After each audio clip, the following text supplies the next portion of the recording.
Et c'est parti.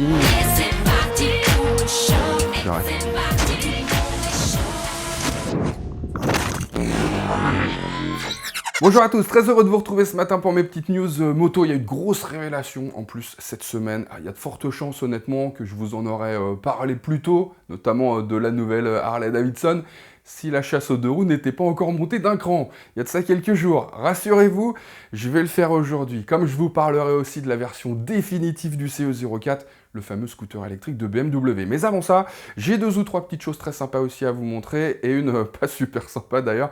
Je pense au rappel des 1290 Super Adventure S et R 2021 lancé par KTM. C'est pas pour une raison très grave, mais bon, et puis c'est gratuit, mais enfin c'est toujours un petit peu de temps de perdu au guidon, donc bon. Et en même temps, bon, vu la météo cette année...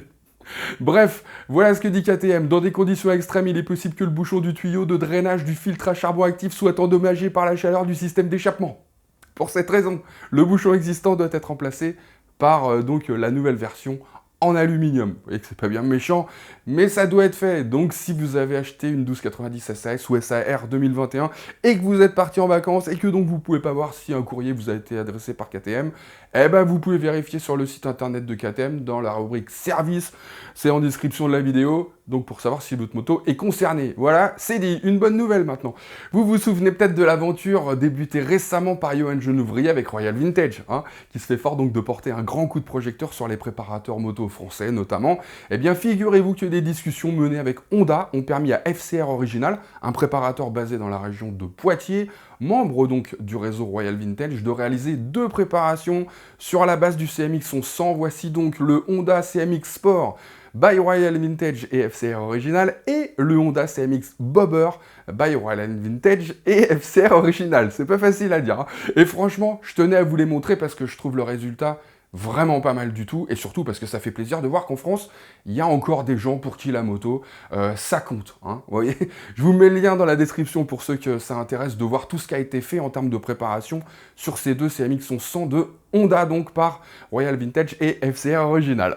On continue avec l'annonce de Eric de Seine, le grand patron d'Yamaha, qui annonce donc la présence du constructeur japonais Alekma fin novembre. Donc Yamaha Motor Europe sera bien présent dans les allées du salon moto de Milan, qui se tiendra du 25 au 28 novembre prochain. Si tout va bien d'ici là, les amis, croisons les doigts. En tout cas, Eric de Seine a déclaré que le stand serait plus grand que d'habitude pour que chaque visiteur puisse bénéficier d'un espace personnel plus important, ça fera plus de place. Reste à savoir maintenant si du coup, ça va inciter BMW et KTM à revenir sur leur décision, parce que je vous rappelle qu'ils ont annoncé ne pas s'y rendre cette année. Je vous tiendrai au courant, abonnez-vous, passez pas à côté du bonheur. Et sans plus attendre, du coup, on passe au nouveau scooter BMW, et d'emblée, je me demande s'ils sont pas encore allés un petit peu plus loin dans le côté disruptif, question design, qu'avec le concept présenté l'automne dernier, peut-être une question de couleur. En tout cas, esthétiquement, soyons honnêtes, qu'on aime ou pas, ça met une claque, quoi. Un peu comme le CEVO en son temps, à vrai dire. Et ça ne l'avait pas desservi, loin de là, puisque je vous rappelle qu'ils s'en étaient vendus plus de 800 en France, en 2017 et 2018 notamment. Alors dans le détail, on peut voir des roues pleines de 15 pouces. En revanche, on verra pas les étriers 4 pistons à l'avant, puisqu'ils sont disposés sous des caches. On remarque que les clignotants arrière font office de feu et de feu stop, comme sur la dernière S1000 RR, et on retrouve bien le gigantesque écran TFT couleur de 10,5 pouces déjà vu sur la dernière 1250 RT que j'ai essayé, donc en guise d'instrumentation. Côté moteur, alors on est sur un électrique à refroidissement liquide, de 20 chevaux en puissance nominale, mais avec des crêtes à 42 chevaux à 4900 tours minute.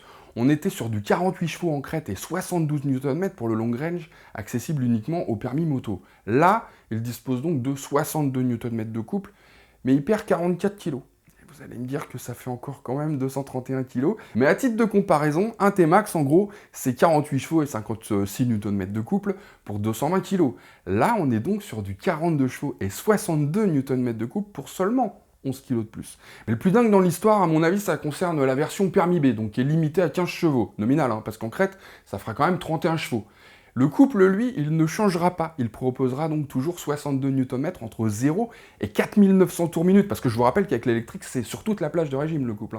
Autant dire que ça va quand même accélérer très très fort pour quelqu'un qui aura juste 7 heures de formation en euros, je vous le rappelle. Bon, autonomie annoncée, 100 km pour la version permis B et 130 km pour la version permis A. Je vous rappelle que c'était 160 maxi sur les CEVO long range. Et contrairement à d'autres, BM ne ment pas sur l'autonomie. J'ai même eu l'occasion de vérifier moi-même dans une autre vie. Donc, il ne ment pas. Quoi qu'il en soit, 130 km d'autonomie en cycle mix, bon, c'est pas ouf non plus, quoi. Sauf si tu fais que des trajets urbain, domicile, travail, où là, franchement, c'est largement suffisant, quoi. Temps de recharge, 4h20 pour 100%, 3h30 pour 80%. Ça descend à 2h25 pour 80% avec la version bridée, donc permis B, parce que la batterie est plus petite, tout simplement. Avec la charge rapide, attention là, c'est une option à 860 € la charge rapide. Mais ça passe à 1h40 pour charger à 100%, 1h05 pour 80% en partant de zéro, hein, et 50 minutes donc pour 80% avec la version bridée. Je vous l'ai dit, donc ça s'ajoute au tarif de base, qui est de 12 150 €, bridé ou pas. Un tarif auquel, bien sûr, vous serez tenté d'ajouter quelques options, hein, que je vous laisserai par contre découvrir en suivant le lien que je mets donc dans la description. Alors vous verrez, il y a plein de packs, des prix certains, des sacoches, un top case, une bulle haute, plein de selles différentes, avec des hauteurs différentes, des épaisseurs différentes, des formes différentes, etc. etc. De quoi faire gonfler très correctement la facture, rassurez-vous, jusqu'à probablement atteindre facile, à mon avis, celle de la nouvelle Harley Davidson, le fameux Sportster S. Oui les amis, on pensait les Sportsters enterrés et voir plutôt débarquer une moto qui s'appellerait 1250 Custom. Et bien finalement, Harley a décidé de l'appeler Sportster S. En revanche, alors c'est bien le 1250 Revolution découvert sur la Pan America qui équipe ce Sportster S. Sportster qui me fait d'ailleurs plutôt penser, moi à mon avis, à un bobber avec son gros pneu avant, voire à un flat tracker avec son pot en position haute. Mais l'important, c'est de savoir qu'il partage beaucoup plus avec la Pan America que simplement son moteur, puisqu'il repose lui aussi sur son châssis tubulaire, soudé donc sur les culasses moteur. Moteur porteur. Et puisqu'on parle partie cycle, la Sportster S dispose d'une fourche inversée Showa de 43 mm et d'un amortisseur à bonbonne séparée. Le tout est full réglable. Et au niveau du freinage, alors c'est un simple disque à l'avant, mais c'est du Brembo à montage radial. Côté moteur, donc, on retrouve bien le bicylindre en V Revolution Max à distribution variable, mais il perd 31 chevaux et 1 Nm de couple par rapport à celui de la Pan America. On est donc sur du 121 chevaux à 7500 tours minute et 127 Nm de couple à 6000 tours minute. Après, elle est plus légère puisqu'elle pèse 228 kg tout plein fait. La Pan America, c'est 245. Rappelons aussi qu'un 48, en son temps, c'était plus de 250 kg. Le truc, c'est que le réservoir contient un peu moins de 12 litres d'essence quand celui de la Pan America en fait 21. En revanche, Harley annonce un couple 10% plus important entre 3000 et 6000 tours minute que sur la Pan America. De quoi la rendre un petit peu plus sportive, en fait, que le trail, quoi. Hein. En termes d'équipement, alors on est pas mal, 3 modes de conduite, pluie, route, sport, ABS et traction control actifs en courbe tous les deux, régulateur de vitesse, écran TFT rond de 4 pouces pour garder un petit look Harley, quoi, port USB, bref, c'est une Harley moderne, quoi. Qui me fait d'ailleurs méchamment penser quand même au Fat Bob, ce qui est pas fait pour me déplaire. Je sais pas. Peut-être le phare, j'en sais rien. Combien vous allez me dire et quand? Eh ben, dès septembre, à partir de 15 690 €. Et franchement, je m'attendais à plus. Ça sent le best-seller à mon avis, cette histoire. Allez, sur ce les amis, aloha. Pourquoi j'ai pas aussi dit que le scooter BM allait faire un carton? Parce que personne n'en doute, je pense.